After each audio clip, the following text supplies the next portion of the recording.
গতবার তো এই সময় তোর বাবা মারা গেছে, মনে হয় কাজকর্ম হয়ে গেছিল না, অনেকটা এগিয়ে পুজো পড়েছিল না? এই সময় মনে হয় গুরুদশায় ছিলাম, কারণ মহালয়ার পরের দিন নয়, মহালয়ার একদিন পরে মারা গেল। কারণ ছোটো বৌদি ফোন করে বললো না যে একটু খেয়াল রাখবে, যেন অমাবস্যার জয়ে কিন্তু অনেক সময় ডাকে তুলে নেয়।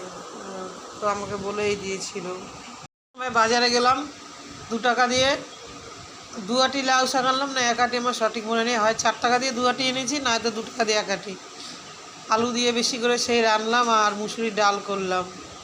খেতে বসে বললো আর কিছু করো নেই? আমি বললাম যদি ভাগ্যে থাকে অনেক কিছু খাবা, 5 রকম ভাজা, মাছ, মাংস, ডিম, সব যা চাইবা, কিন্তু ভাগ্যে কিছুই নেই।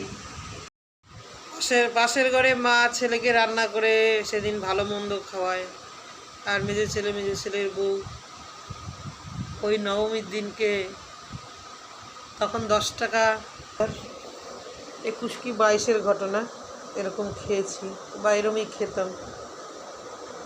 তো দিদির ঘরেও ভালো মন্দ রান্না হয়েছে, পাশেই ফ্ল্যাট নিয়ে থাকে, তখন আসে নেই, একটু তরকারিও আসে নেই, কারণ আমি খাবো, আমাকেও দিতে হবে, একা ভাইকে দেওয়া যাবে না, বা এমন কিছু ব্যাপার অনেক কিছুই আছে। আবার বিয়ে করে সংসার করছে, সন্তান হয়ে গেছে, বাড়ির সম্পত্তি ভাগিদার হয়ে গেল, তা ওকে আর খাইয়ে কী হবে? ও বেঁচে একটা কথাই বলতো, তুই মরে গেলে তোর বউ ছেলে ভোগ করবে। এটা কোনো মা বোনেদের কথা, ভাই বোনদের।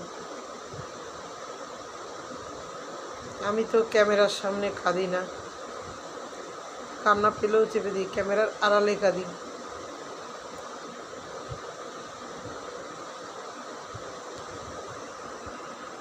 আজকে একটা ভালো মন্দ একটু কিছু আনলে, অল্প আনলেও মুখে দিয়ে দেখি যে কেমন খেতে টেস্ট করি। আর ছেলে যখন ছোট ছিল একটা সময় এরকম দিন গেছে, তখন রাজভোগ থাকলেও মনে হয়নি যে হ্যাঁ দাঁতে কাটি বা মুখে দিই। ঈশ্বর তুমি আছো, যদি ভাগ্যে দিয়ে থাকো তো একসময় সব খাবো। সেটা হয়তো ঈশ্বরের চরণে যে পড়েছে, তাই কিঞ্চিত হলেও হয়তো আমি পেয়েছি, হয়েছে। অনেক কিছুই মনে পড়ে। এদিকে আমার একটা ছোট ভাই মারা গেল, পাশের বাড়ি বাস পড়ে আছে, প্যান্ডেল হবে, ঘর করবে, ভালো করে সুন্দর করে করবে বলে ঘরোয়া অনুষ্ঠান করবে, 200 লোক খাওয়াবে, একদমই ঘরোয়া হবে, নয়তো বলেছিল 700-800 লোক খাওয়াবো, খুব ইচ্ছে ছিল বড় করে অনুষ্ঠান করবে। পাকা কথার আগে ভাই ফোন করলো, মাঝে মাঝে ফোনে কথা হতো, একটা খুব জোর হলে 30-31 হবে বা তার কমই হবে, সেই ভাইটা আমার মারা গেল, মানে শালা ভগ্নিপতি কয়েক মাস আগের পরে। এতদিন আমার পয়সা করি যেমনই যাই থাকুক, হয়তো আমার হাঁড়িতে ভাত ছিল না, মাছ ছিল না, আলু সিদ্ধ ভাত, কিন্তু এইগুলো তো আমার ছিল না যে আজকে স্মৃতির সিঁদুর ফাঁকা মানুষটা চলে গেল, কদিন পরেই জানবো যে আমার ভাইটা চলে যাবে। মানে এইগুলো আর নেবার মতো নয়। মানে এই যে একটা আঘাত, একটা কষ্ট, এইগুলো ছিল না।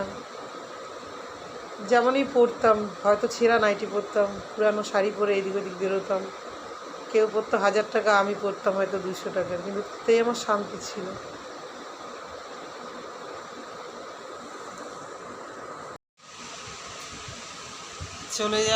চলে যাওয়ার আগের না, চলে যে দিন গেল সেই দিনই, আগের দিন কোথায়, রবিবারে রাতে দুধ খাওয়ালাম, সোমবার রান্না করার আগে আমি চা খেলাম, খেয়ে আমল দুধ গরুর দুধ দুটো একসাথে করে খাইয়ে দিয়ে এলাম। তখন বললো একটু বসো, আমি বললাম আমার তো রান্না করতে হবে, দেখো আমি তো পাশে বাড়ি রান্না করি, ওরা তো খাবে 12টার মধ্যে খায়, বললো একটু বসো, তোমার সাথে দরকার আছে। কি কথা বলো? আমি তো কিছুই করে রেখে যেতে পারলাম না।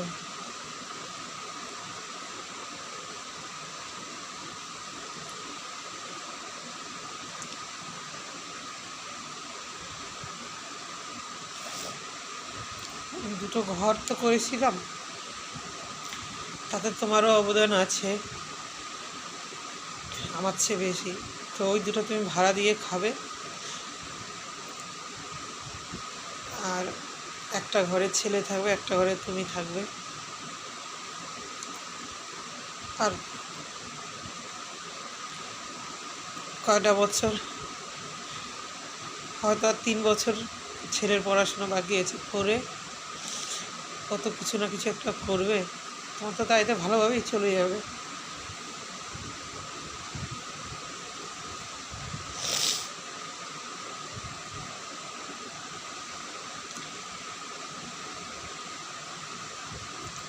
থাকতে হয় তো একসাথে, সংসার করতে গেলে ঝগড়াঝাটি স্বামী স্ত্রী অনেক কিছুই হয়, মনোমালিনী হয়, এবং অনেকের ক্ষেত্রে বনে না। কারণ আমাকে হাত দেখে বলেছিল যেই রাশি, তো সবসময় কিন্তু স্বামী স্ত্রী একটু খোটাখাটি লেগে থাকবে, মানে ভালোবাসা থাকবে, তার মধ্যে ঝগড়াটাই বেশিক্ষণ থাকবে।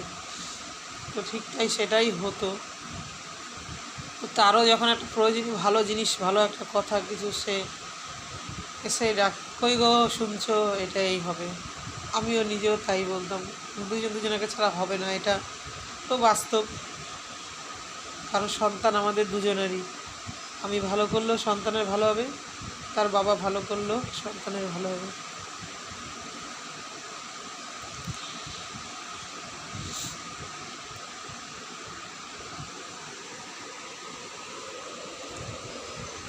তারপরেই কিছুদিনের মধ্যে যে ছোটো ভাইটা মারা গেল বললাম, ওরকম খবর শুনে তো পাগলের মতো করছি, ছেলে নিয়ে গেল, আমার তো গায়ে কোনো জোর নেই যাওয়ার মতো গাড়ি ঘোড়ায় ওঠার।